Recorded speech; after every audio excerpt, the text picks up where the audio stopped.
वक्फ कानून को लेकर देश में बहस छिड़ी हुई है। बीजेपी समर्थकों का कहना है कि ये वक्फ कानून जो लाया गया है बहुत सही लाया गया है। वहीं मुस्लिम संगठनों और तमाम विपक्षी दलों को और साथ के साथ कई बीजेपी के जो सहयोगी दल हैं उनके नेताओं का कहना है कि ये सरासर गलत है और इसके सहारे बीजेपी सिर्फ एक खास समुदाय को निशाना बनाना चाहती है, उनकी संपत्तियों को निशाना बनाना चाहती है। और विपक्ष का तो सीधा सीधा दावा है और आरोप है कि वक्फ से संपत्तियां लेकर वो अपने मित्रों को देना चाहती है। और इन सब के बीच में जो एक सवाल बार बार खड़ा होता है वो सवाल ये है कि आखिर समर्थकों जो सहयोगी दल हैं उन्होंने बीजेपी का समर्थन इस बिल पर क्यों दिया, क्योंकि ये साफ है कि अगर नायडू, नीतीश जैसे जो सहयोगी दल हैं अगर बीजेपी का समर्थन नहीं करते इस बिल पर तो ये बिल कभी पारित नहीं होता और ना ये पारित होता और ना ही ये फिर कानून का रूप ले पाता। और अब जब कानून बन चुका है, कानून लागू होने के बाद भी लगातार ये सवाल उठा हुआ है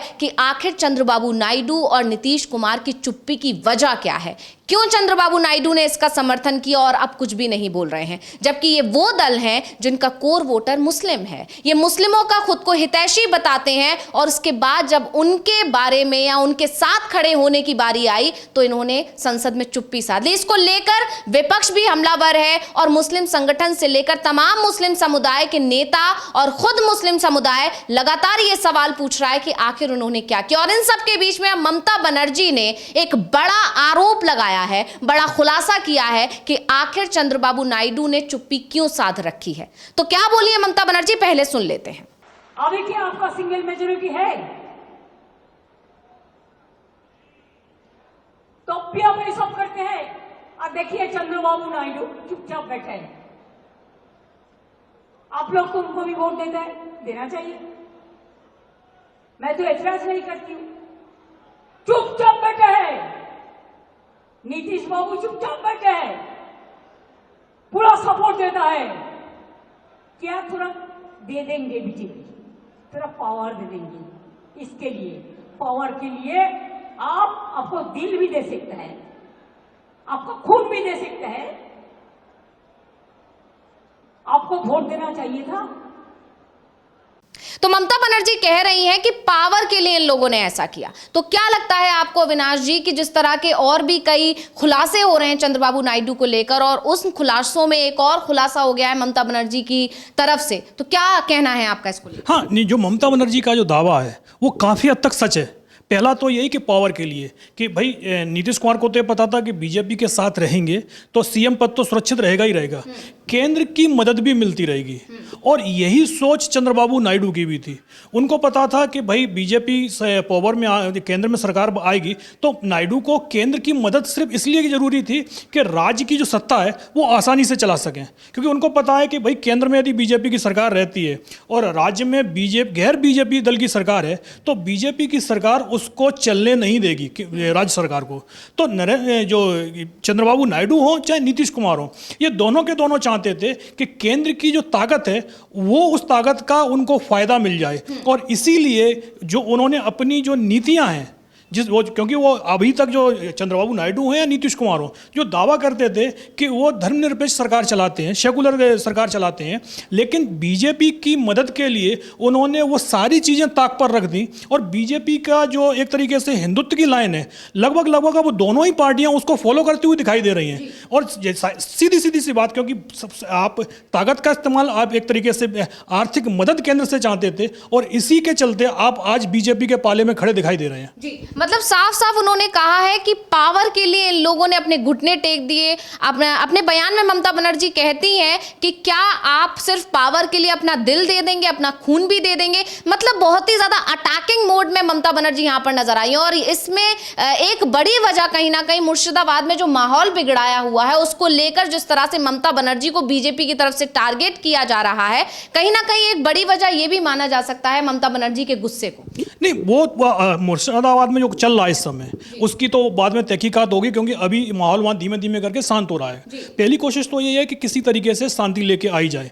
अब जो लोग वहाँ से मुर्शिदाबाद से मालदा पहुँच गए थे शरण लेने के लिए, अब वो अब वापस घर लौट रहे हैं, जबकि बीजेपी ने कहा था कि भाई उनके पूरे घर जला दिए गए, घर गिरा दिए गए। ऐसा वहाँ कोई नहीं है जिस तरीके बीजेपी की तरफ से प्रचार किया जा रहा है।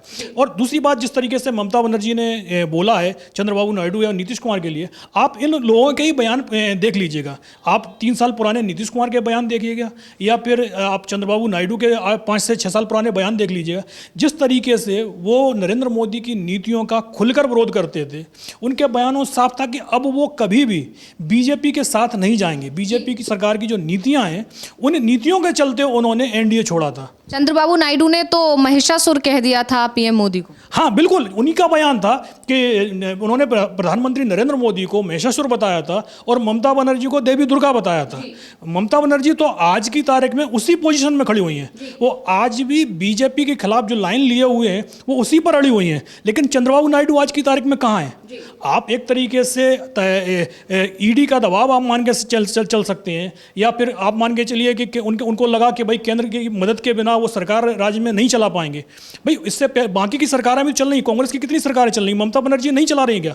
ममता बनर्जी 3 टाइम से एंटी बीजेपी सरकार, मतलब बीजेपी के खिलाफ ही खड़ी हुई है। वहाँ बीजेपी की पूरी कोशिश चल रही है कि ममता बनर्जी को किसी तरीके से डिस्टर्ब किया जाए।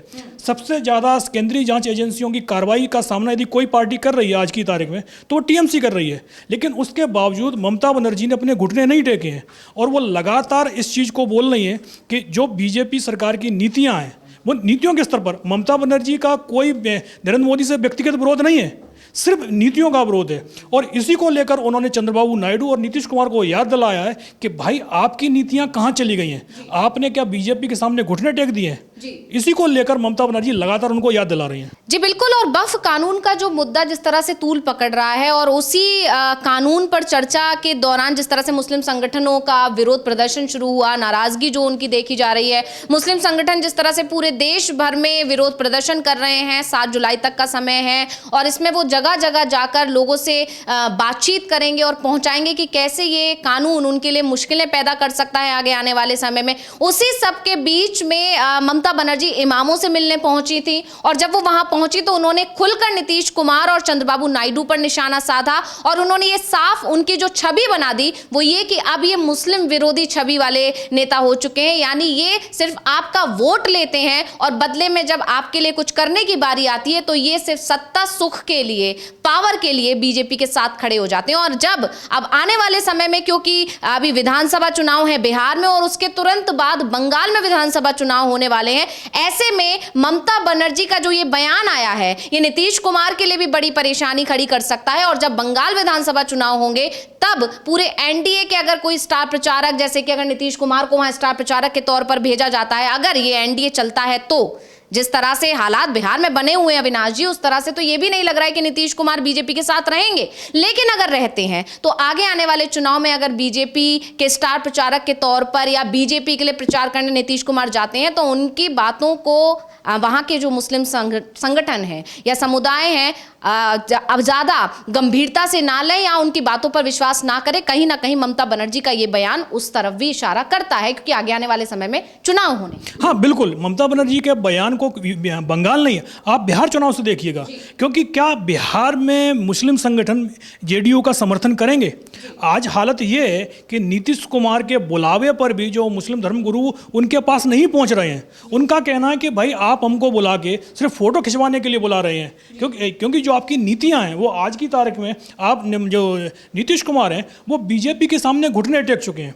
जब आप सिर्फ फोटो खिंचवाने के लिए बुला रहे हैं तो ऐसे भाई जाने का कोई फायदा नहीं है। आप देखिए रोजा इफ्तार की पार्टी नीतीश कुमार ने जब दी तो कोई भी मुस्लिम धर्मगुरु नहीं पहुंचा। उसके बाद भी जितने भी मुस्लिम उनके नेता हैं जेडीयू के अंदर, उनके अंदर खलबली मची हुई है, एक के बाद एक इस्तीफे हो रहे हैं। नीतीश कुमार ने अपने जो नेता हैं मुस्लिम नेता उनको वक्फ बिल के समर्थन में बोलने के लिए जब मीडिया के सामने पेश किया तो एक तरीके से उन्होंने अपनी पार्टी पर ही हमला बोल दिया। तो जाहिर सी बात है ये ममता बनर्जी का जो कहना वो अपनी जगह बिल्कुल सही है कि नीतीश कुमार और चंद्रबाबू नायडू इन्होंने घुटने टेक दिए हैं। इसका मतलब यही है कि भविष्य में इनका बहुत बड़ा राजनीतिक नुकसान उठाना पड़ेगा।